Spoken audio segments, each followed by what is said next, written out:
Good morning. I just wanted to do a quick post with a little bit of advice about how to help your children work through what's going on with the bushfires, and particularly if they're not directly involved. There is something that we call vicarious trauma, and that is what we mean by that is when people are affected by an event that doesn't directly impact on them. So this can be from reading about an event, particularly whether it's in print, on social media, by watching videos, by hearing people talk about an event. Hi, Amanda.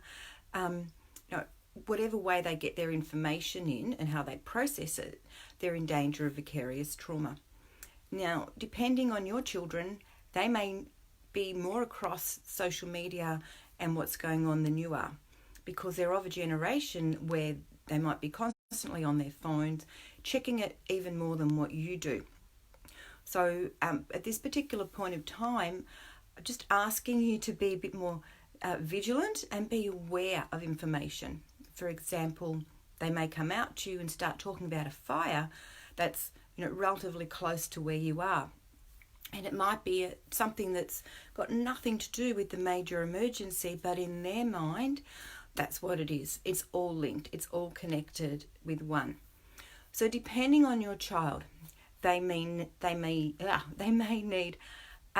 to be involved in an activity that's non-social media based. B, to not hear you talk about it. So try and be aware of what you're talking about in front of them. I had the experience yesterday where I observed two adults talking and a bit unaware of the changes of the faces in the children that were around them. So please be alert to conversations you're having with adults in your vicinity. C is they may need time for you just to sit and process and to be able to answer all their questions.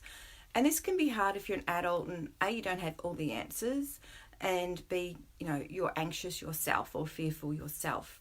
So check in with yourself and try and come from a calm place when you sit and listen to your kids and when you answer their questions. D, I know kids do really worry, and some kids, particularly if they're anxious, are going to stress more than others. Now, we all know it is a really worrying situation, but our job as the adults is to contain it for our kids. Okay? So now I've lost my train of thought. Yes, so come from a calm place yourself to answer their questions. Keep your answers age specific. Do not give your kids any more information than what they need. Now is not the time to sit down and talk to them about the whole climate change arguments, for example. Right now it's all about security and safety, reassuring them that they are safe if they are, and pointing out the facts about distances, whatever they need to help them feel safe and secure. And the fifth thing is find ways they can help. So some children will want to help. They will want to do something for the animals. They'll want to do something for the families. Others, not so much, and that's okay too. It's a matter of, linking in with your kids and giving them what they need right now. So there are a million ways they can help. A simple way might be for them to write a card, write a note that can be addressed and sent to a centre for a child to read.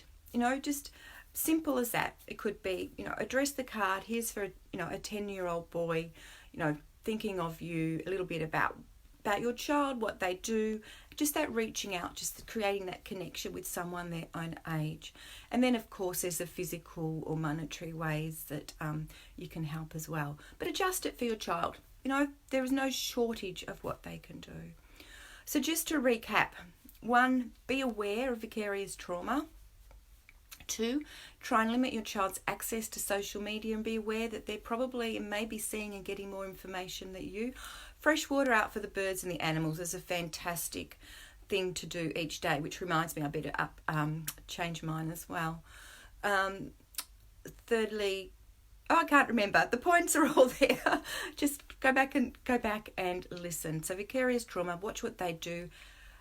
Be available for questions. Keep the questions age specific, and you get them to do something helpful if that's what they wish to do. Thanks for listening. I hope this is helpful. Any questions or comments, please let me know, and stay safe, and let's, all work through this together. Okay, bye for now. Bye.